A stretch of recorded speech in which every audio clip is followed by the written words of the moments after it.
Hello, I'm Stuart Preston, and this is the Stoned Ape Reports, conversations with those who have changed their lives with the help of psychedelics. In this episode, I had the honor of speaking with Greg. He shared his story of grief and his current work doing integration coaching. So let's hear from Greg. Well, Greg, thank you so much for joining me here on the Stoned Ape Reports. I appreciate you taking the time to share your story and get the word out there on the medicines, the psychedelics, and the good that they can help people do with themselves. So first of all, just thank you for joining me and sharing your story. Thanks for having me. It's good to be here. Good. Excellent. Great having you. And I know when you and I were talking, you kind of gave me a summary of your story. You know, it's as if you were going to set up somebody's story, you know, the normal suburban life, running your own IT company, and then tragedy struck. And obviously on this podcast, we talk about what challenges people were facing in life and how they came to the medicines, and then talk a little bit about the journey into the medicines and how they helped you help yourself. So why don't you kind of take us through that story? I mean, going from normal life, then what was the tragedy and how did you end up coming to the medicines? Well, I did psychedelics, along with a lot of other things when I was, in my mid-teens to late 20s. And unfortunately, in my late 20s, I got tied up with hard drugs. And things kind of spiraled out of control. I pretty much hit rock bottom. And I had to be, my parents came and took me out of the god-awful place where I was living. I went cold turkey on the drugs I was using, and I just stopped using everything except for cannabis, which I abused for about 20 years. And I moved from Los Angeles area out here to San Fernando Valley. It's a suburb. I lived a suburban life. I got married, I bought a home. I worked in the IT industry for a while, and I guess about 9 years ago, I started my own business. I was working from home, had a few employees, I was successful. And then a little over 6 years ago, my wife at the time passed away pretty much unexpectedly. Sorry. Thank you. So I was really thrown into a lot of grief, and at the same time realized that there was a lot of childhood trauma I had not resolved. There was a lot of shit going on in my head that had held me back for many, many years. So I sought out a therapist, a coach who worked pretty much the way I work with people now. And somewhere along there, I remember I was smoking cigarettes at the time. My coach said, yeah, I heard they're doing studies with psilocybin that helps people stop smoking. So I got a hold of some and I did it. And I realized there's a lot more here than just, nicotine habit treatment.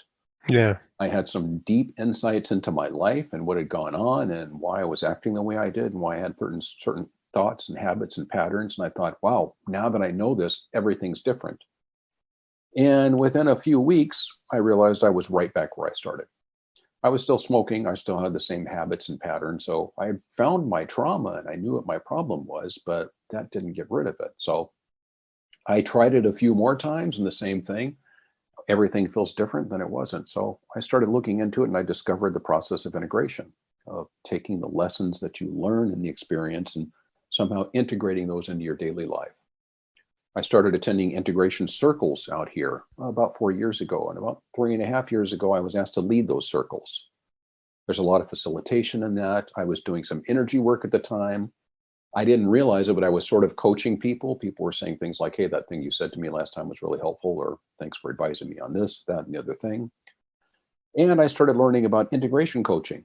I sort of switched gears. I became a certified integration coach. I started seeing clients, and I've been in private practice now for over 2 years as a psychedelic integration transformational coach. But that was because of the hard work that I did that took me out of the childhood trauma, the grief, and helped me work through so many things in my life. The hardships in my life are one of the things that got me here. The work that I did afterwards, the hard work of dealing with trauma is what got me to where I am today. So I like helping people take that path as well. Yeah. And so obviously, part of this that really interested me from my own story of loss and grief, the grief from losing your wife, obviously that was probably very, very deep and big. Did you primarily work with psilocybin? So you mentioned psilocybin with the smoking. Has that been the primary medicine that you have worked with? Is my first question. And then two, how did that help you with your grief? I know that it helped you find other, buried trauma in your life, but when it came to the grief part of it, how did that all play together? I think probably primarily the way that it helped me with grief was realizing that number one, I was attaching a lot of other things to that grief. There was a lot of sadness and anger and grief from the Hmm. past that I attached to that opportunity to let out. And I find this with clients quite often. People who have a lot of bottled up anger find every opportunity they can to get angry at something. Yeah. They're perpetually angry because it's bottled up inside of them. These emotions are very opportunistic. They look for openings. When we give them an opening, they come out. I was a very angry person for years. I got angry at the drop of a hat because there was Yeah. a lot of anger stored up that I wasn't directing in the right place. So realizing that I had a lot of other things riding on that grief, and realizing that that grief also, in addition to the classic things you hear about grief, was wound up with a lot of things like resentment and anger. When someone dies, there are a lot of unresolved emotions often that are tied up in their death, and we feel bad about having those Hmm. emotions. So someone close to me dies, and I remember the time that I was unkind to them. I remember that I could have done something more. I Hmm. remember thinking one time an unkind thought about them, even though I didn't act on it. So all of those things get tied up in grief as well. And there's a process of accepting all of those as part of you and not trying to push them away, if And that makes and sense. yeah, that makes total sense. And how did we don't want to get into a trip report because trip reports are almost as boring as hearing somebody's dream, right? Yes. But um, do you have anything you want to share about some of your psychedelic experiences that maybe brought some of this out in terms of the medicine itself, dosage, or anything that was an experience that at the end of it you're like, oh hey, I realized this about some feelings I was having around my loss, or I discovered this trauma. Do you have any specific stories that you want to share? I remember one thing that was very strong for me, and this was in, I think, my first ayahuasca ceremony ever. Hmm. Um, like you said, trip reports can be boring, but I remember very distinctly seeing um, the back of my head, my own head, as I was listening to someone telling me their story of the things that had happened to them growing up and how hard they had it and what a hard time they were having. And I could see that I was thinking something along the lines of like, "What a you loser, just get over it already." And I was shocked that I would think this about that Yeah. person. And as I heard that, the scene backed up and I could see I was listening to myself. Yeah. So it's something that I would never say to another person, but I very easily said to myself on an ongoing basis. I don't judge other people as harshly as I judge myself. I think that's true of many, if not most people. Hmm. So I had to learn that I wasn't cutting myself as much slack as everyone else, that I had to Yeah. look at myself the same way I was looking at another person, have some compassion for myself, and accept the parts of myself that were having a hard time, the parts of myself that were angry, and the parts of myself that were having tantrums about things. I Yeah. learned that all of those things were me and not try to push them away. Yeah, it's a powerful lesson. So it's almost like you got almost out of body, but separate and experience and observe yourself. Yeah, that's one of the ways that psychedelics talk to us. They don't, we all have defenses built up against words. So if I don't think that I'm worthy of love, literally everyone I know who knows me can tell me that I am, Hmm. but I just don't hear it. I can't feel it. I can get it psychologically, mentally, but I can't feel it in my heart, and I don't accept it because the ego, subconscious, all these things have built up defenses against words. They don't let them in. So psychedelics don't just hold up a sign and say you're worthy of love. They have to jog us somehow. They might Yeah. pose things from a detached perspective. They might play games or some sort of simulations with us. They might tell us stories or myths or fables. They might scare us or make us feel a certain way, but they do things to get something across to us that's not just telling us straight out. Yeah. So how did they show you?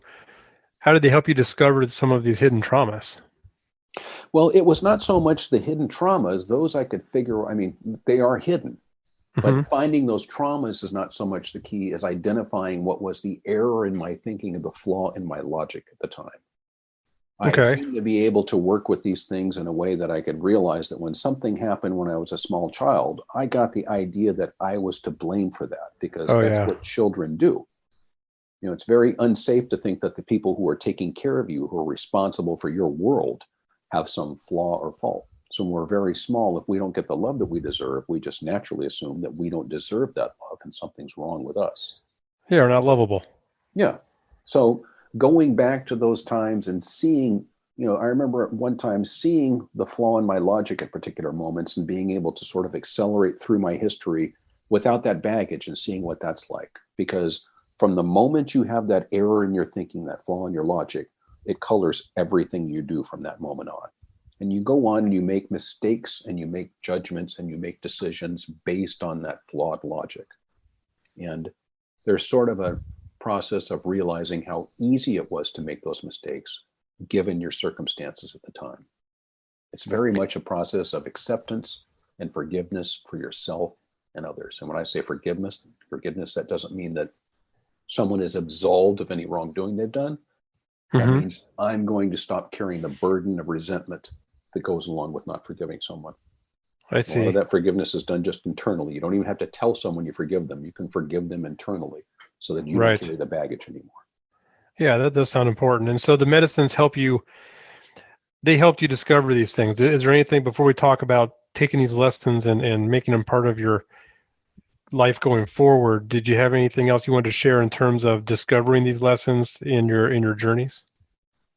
No, sometimes, except to say that sometimes it's not actually what you discover in the journey. Many times in the aftermath of the journey, and the feelings that you have about it, and the reaction you have to it, in the what seems to be negative, um, unsettled state that you have afterwards, sometimes you uncover those things in that state. I mean, that's what I do with clients a lot. Yeah, so dig into that a little bit. So that's what you experienced yourself. So you would come out of these experience and maybe it didn't show you some great big obvious symbol representing what you were doing, but it started to kind of unfold in the days and weeks after. Yeah, and sometimes, one of the things that I deal with a lot, sometimes people will call me after a journey and say, I don't understand. I had this beautiful experience, and for the past 2 days, I've just been really angry or really Yeah. sad or everything's really dark. Well, that's not a mistake. That's actually one of the things that psychedelics do for us. They provide a release valve during the experience and the aftermath that allows us to feel into feelings that we have been avoiding. Because especially anger, sadness, grief, these things are things that we have trained ourselves and been trained by others not to want to feel all of our lives. And that means we have a lot of things in us that are half processed and sort of stuck in the middle. Emotions have a beginning, middle, and end. And sometimes when they get to the middle, they feel like they're too much. I don't feel like being sad or angry right now. This is too much for me. I can't handle this. So we shut it down, and then it's kind of stuck in us. Well, human beings aren't made to be storehouses for unprocessed emotions. And after a while, these things get to be too much, and you're sort of holding the door closed while the closet is trying to burst open with all these things falling out. Yeah. When it gets to that point, what you need to do somehow is to get in touch with them and actually feel your emotions. So a lot of times when we refuse to do that in the aftermath of a psychedelic experience, or even during a psychedelic experience, those feelings will come up. Psychedelics do what therapy does. They bring the unconscious to the conscious. When that happens, it can be messy, it can feel bad, you can be angry, you can be sad, you can be dejected. But that experience helps you feel something you've been avoided. And sometimes when you feel into that, you can feel what you're feeling it about or where it came from. And sometimes that's the only thing holding on to the trauma, is you holding on to that last vestige of it. That is the emotion that went along with it. Hmm. And so you uncover that emotion, and that's kind of the key to unlocking that and letting it go. Yeah, it was a very multifaceted process. I've used aspects like I do with clients of cognitive behavioral therapy, different psychological processes, neurolinguistic programming, and a lot of different personal and spiritual development disciplines, practices, and methods. Yeah. So when you did this, obviously you're out there and you're doing this. When you had your own experiences and you started working with these different modalities you're doing now to help people, have you ever had to deal with any kind of stigma around the fact that quote psychedelics are a part of it? It took me, I think, about a few months of going to my therapist. So I would just go into my therapist and say, I've really been working through this issue, and didn't tell him how I got there. Oh yeah, And finally, one time I said, I think I need to tell you that some of this stuff I'm coming up with has come from my use of psychedelics. He was very non-judgmental. He said, really? I said, yeah. And I said, this last thing, I went to an ayahuasca ceremony. That's where and he said, oh, I know about ayahuasca. yeah. I could tell then that he had actually done ayahuasca. That's how much he knew about Okay, it. good. But he didn't tell me that. I Right. could just tell. But from then on, we had a different sort of conversation with him, understanding that that's how I got to these things. Now, I have other people I know who work in this industry who are, psychedelic advocates. They're out of the closet, who say their families have no idea what they do. They just know that.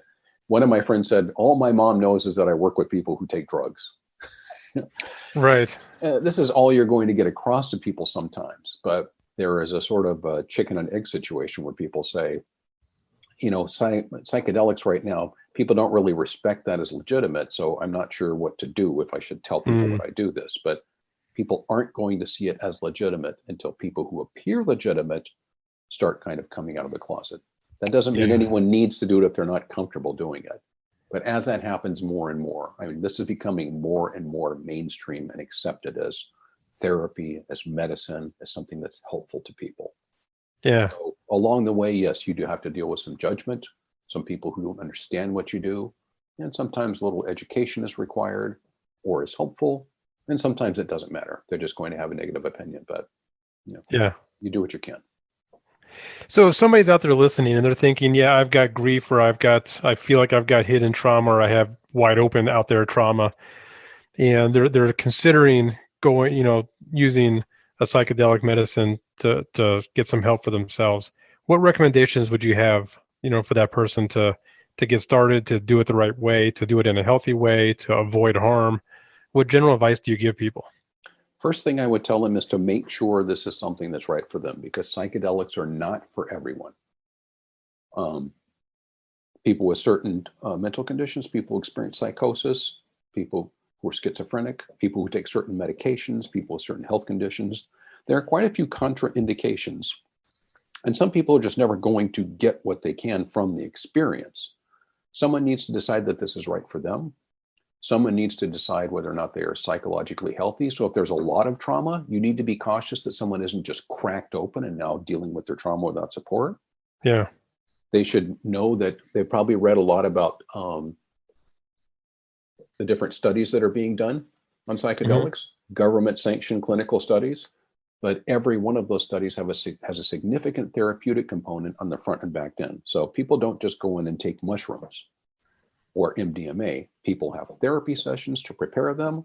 Then they have the session along with an experienced guide and or therapist, and then they have therapy afterwards.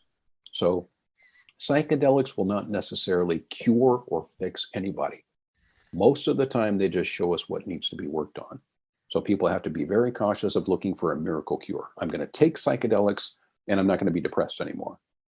That happens sometimes. Sometimes there will be a profound change in a person after a psychedelic experience, but far more often, someone will have an experience and feel like everything has changed. And if they don't do something in the aftermath to integrate that experience, if they don't make some change themselves, they will not change. And if you don't integrate, you may just be having a one-time experience over and over again. And that's fine if you want to, but you should know that's what's happening. So the first thing I will tell people is psychedelics do not necessarily heal us. It's up to us to heal. They will quite often, most of the time, show us what we need to work on. And then the very hard work starts after that. Good advice. So psychedelics are not for everybody, but is integration for everybody who partakes in psychedelics? Well, integration is not one flavor of something. Integration sometimes mean that you feel, act, or be different after an experience. And that might mean that I'm not as impatient in traffic anymore, or I'm more understanding of my partner, or I'm not flinching at what I perceive to be criticism anymore. It might mean that I make my bed every day, that now I exercise or change my diet, that I evaluate certain relationships in my life or certain situations and decide what's healthy for me. I start to set boundaries. Integration takes a lot of different flavors. And you can actually integrate by yourself. The problem is sometimes if you say, hey, I need to change, well, then the question is, who's going to change you? The person who thinks they need to change? Because the problem that with what happens in the psychedelic in the aftermath of a psychedelic experience, the reason that integration is necessary is because, for better or worse, your brain thinks it would be a very bad idea for you to change. We have developed coping mechanisms throughout our lives that cause us to do, not do, say, or not say certain things in order to stay safe and not be hurt like we were once before. Hmm. This is why you can be sitting with someone that you have a relationship with, and they'll say something to you that kind of ticks you off, and you know that you shouldn't say something, and you know you're going to regret it, and you know it's going to cause a problem, and it comes out of your mouth anyway. It's a very strong defense mechanism. Yeah. It's not really a difficult thing to do to drive to a gym and exercise for half an hour, but for some reason, when we decide we're going to be fit and healthy, it seems impossible to make time to get to the gym every week. When objectively, it's not a difficult thing to do. Coping Right. mechanisms keep us doing and not doing many things. So trying to break those habits on our own is often very difficult because there is always a good reason why you don't need to do this right now. There's always a good reason why you don't need to change or why that's not a problem. This is where having someone else in your on your side as sort of an accountability partner or a guide or a coach of some kind, that can be very helpful, because trying to change on your own, believe me, I know from experience, it's a very difficult thing to do. Yeah, it sure is. So what does it mean? What does integration mean? Somebody comes out of this, and like you said, suddenly they feel like, okay, I'm happier driving in traffic, or maybe I learned to forgive myself, something big. What does it mean to work with, an integration coach like yourself or an integration specialist? What does integrating that lesson, what does that mean, and how does that work? Well, some of those things are sort of automatic and take care of themselves. Those are examples of times when that might happen and you might realize that there's been a change in you. But Hmm. if it's something that seems temporary at the time, sometimes you're going to have to do things like not respond to a trigger in the way that you would. Sometimes you're going to have to dig in and figure out why you were angry or impatient before. Sometimes you're going to have to look for the rule that you made up that told you that this is what you must do. There's always sort of a shifting of perspectives that needs to happen because we see things a certain way and it causes us to act a certain way. Things need to be turned a little bit so we can see that this makes more sense, that doesn't work, that this is what's happening as a result of this action in my life. Sometimes that requires discipline. Sometimes it requires exposure. Sometimes it just requires inquiry. What if somebody comes out of an experience and they feel like they didn't, and I'm saying this from experience, right? Sometimes you come out of an experience and you're like, wow, that didn't even do anything. I mean, yeah, maybe I had visuals and maybe I threw up and maybe I had all these different things happening, but when I came out of it, I didn't have any kind of an insight or any kind of an epiphany. How, as an integration coach, how do you work with somebody who is reporting that? A lot of times the lesson is not so much in the experience. A lot of times it is in the reaction to the experience or the reaction after the experience. And that can include the reaction after an experience which you feel didn't do anything. Hmm. And it can also just include what happened in the aftermath. So the very first time I sat in an ayahuasca ceremony, something happened to me that's not uncommon. It's not uncommon for someone the first time they drink ayahuasca to have nothing psychoactive to happen to them. No Hmm. visions, no trip of any kind, to maybe just throw up. I've Right. seen people drink multiple cups and have no reaction whatsoever, when experienced people were drinking half that much, having very powerful experiences. So with me, the first time I drank it, I was sitting there and it started to come on. I thought, wow, this is starting to get really intense. And then it was like 30 minutes in, it just dropped. Huh. And suddenly I was completely normal. And I was extremely upset about it. I paid money to be at this place. I expected Right. this experience. And all of a sudden I'm sitting here in the cold in this room and I'm pissed off about it. And after about 20 minutes, I realized there are right now several people playing exotic instruments, singing icaros and medicine songs I've never heard, playing instruments that I've hardly heard before. I have this incredible experience in front of me, and I'm looking out the window being pissed off about something that didn't happen, and it's Yeah. not going to happen. And that was just a lesson to me in, being present with what is. But Hmm. shortly after that, I realized my feet were very cold. And the person who was leading the ceremony was barefoot. Okay. I'm in a jacket, long sleeve shirt, two pairs of socks, and I have a blanket around me. And this person is on a short sleeve shirt and is barefoot. So I get it in my head that the heat's not on because this guy is not cold. Okay. That's why we're all suffering, because there were other people around me who were cold. Now, it turns out Yeah. the area of the room I was in was colder than the rest of the room. And, when there's a room full of people, it just makes sense to have a little cold because you can get warmer, but you don't want to have it get too hot. Hmm. So Right. that's just what you do when there's a room full of people. But I'm getting increasingly upset at this guy for not turning on the heat without saying anything to him, of course. Right. And if about 10, 15 minutes in, I realized, I can wrap another blanket around my feet, or I could sit on my feet. I could do something. And it suddenly dawned on me that for my entire life, if I thought that someone was responsible to fix something, not only would I be pissed off at them for not doing it, I would make sure I was suffering just to prove that they were wrong. Uh, So I was making sure my feet were cold so I could continue to be pissed off at this guy because I thought he should turn the heat on. That was an extremely valuable lesson to me. And I think part of the reason it came up is because I was so frustrated in the aftermath. yeah.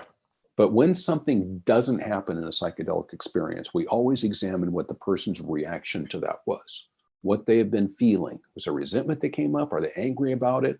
Who was to blame for that? There's always something in there. And I can't tell you right now, without that being a particular person, what that is. Yeah. But there's always something in someone's reaction to an experience, even if they didn't have one. Yeah, that makes, because I went through an ayahuasca ceremony, and the second night of it, everything pissed me off. Now, just like the guys next to me, the music. I mean, there was nothing about that ceremony that didn't just piss me off. And the next morning, we're sitting in the circle talking about our experiences, and I mentioned that. I said, "Yeah, everything was pissing me off last night." And the facilitator just looked over at me and had a big smile on his face. And it was a long time after that I was like, that if he had not smiled at me, I would not have thought to myself to look back and try to figure out why was I angry, the whole time. Because you can go through an experience like that without taking the time to be a little introspective Absolutely. and learn the lessons. I could have come out of that. If he hadn't just given me that smile, like, yeah, see, you had lessons, you know. And so it does maybe sometimes take that help in the form of a smile or in the form of some actual digging around and talking and integrating with somebody like you. you know, there is one of the things I tell people. You asked before about how I prepare people. So one thing I tell people is that there is nothing that happens in that experience that is not designed for your healing. Hmm. We sometimes think that there are mistakes, that I'm just annoyed at these people and they're ruining my experience, but probably objectively, there was nothing wrong with those people. They reminded you of something else, or what they were doing brought up something for you. But there's always something in that experience, and it's always telling you something. There is no Hmm. such thing as mistakes in the psychedelic experience. Mistakes happen when we don't understand that things are happening for our healing, or when we don't understand that we might be frightened and we try to get away from it. But Yeah. everything that happens in that experience is designed for our healing. Interesting. So tell us a little bit about what you do as an integration coach. How do you help prepare people? How do you help them integrate? Kind of what is your process so we can better understand kind of what it is that you're doing to help people through this entire learning process and this journey? Well, before an experience, there are a couple of things I do with people. One is to talk about where they've been in their life and where they are now and what kind of problems they're experiencing, and look at the association between those two things. I Hmm. mean, everyone knows that this happened in my childhood, so, I have trouble connecting with people or something like that. But if you bring those things up and you turn them around a couple of different ways and talk about them, they either till the ground so that they might come up in the journey, or they clear it out of the way so you can go a little bit deeper. Because you Mm. can have 5 surface problems on top of a big problem, and Yeah. spend years in therapy or someone else dealing with those 5 surface problems. So sometimes you clear those out of the way so it can go a little bit deeper.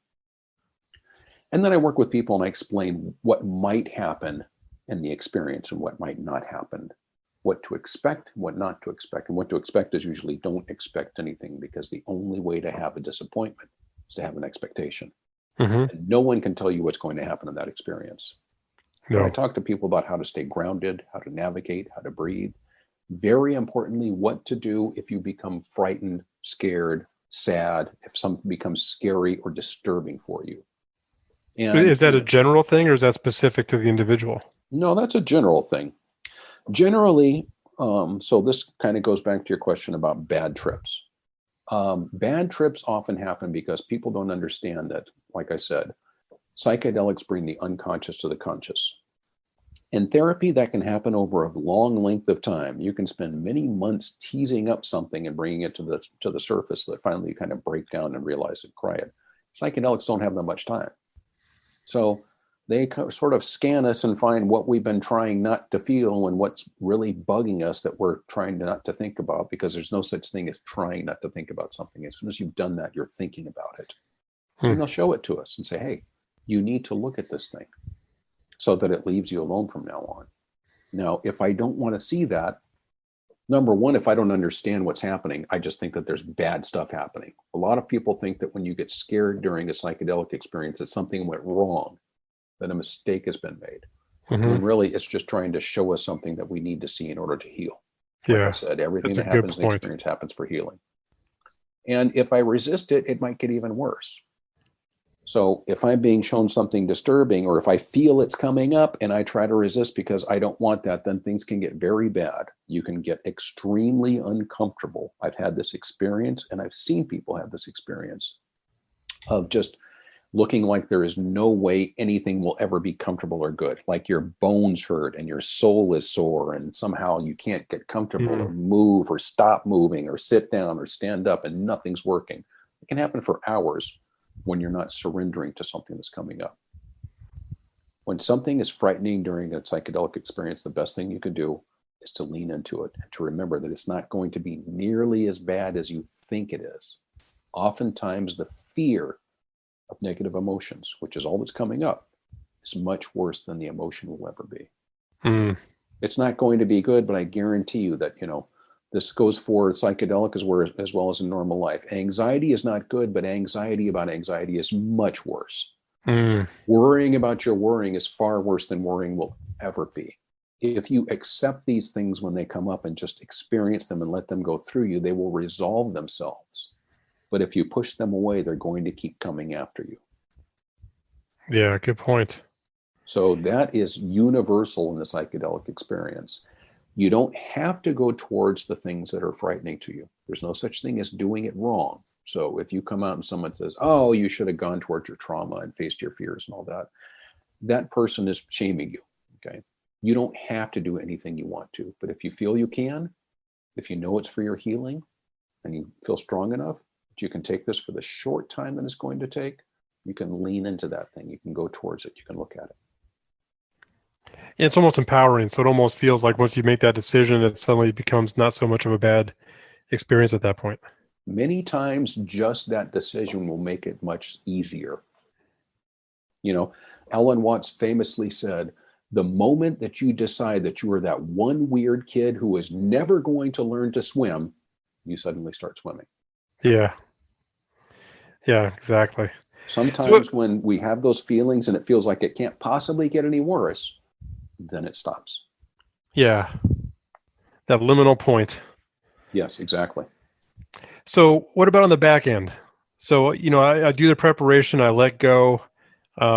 You've coached me up on lean into it, and I go through it, bad trip, good trip, whatever trip. And I come back out of it. Then what do you do? Then what's my process with you? Well, it depends on what you experience and what you can discern from it. Because, like I said, sometimes psychedelics speak to us in very strange and novel ways because they don't often use words. So sometimes people might not understand what a game or simulation or some kind of vision or myth or tale was about. Sometimes people imagine something to be very external. They see some story of the world or history or the way that things are now, when really it's a very personal tale, just told to them in such a way that it'll have an effect on them. And then later on, they can realize this is about you. Sometimes you have to sort of decode and decipher and extract the meaning from what happened with someone. Once you do that, then you kind of figure out what is the lesson from that, because you are almost always telling yourself something. I believe a lot of this comes from us. This is not given to, the wisdom in psychedelics is that it helps us plug into ourselves and see what's going on. There's a transpersonal aspect to it. I think there's some wisdom at work here, but largely they plug in and tell us, here's what's going on inside of you right now, and here's what you have to do to sort of clean house.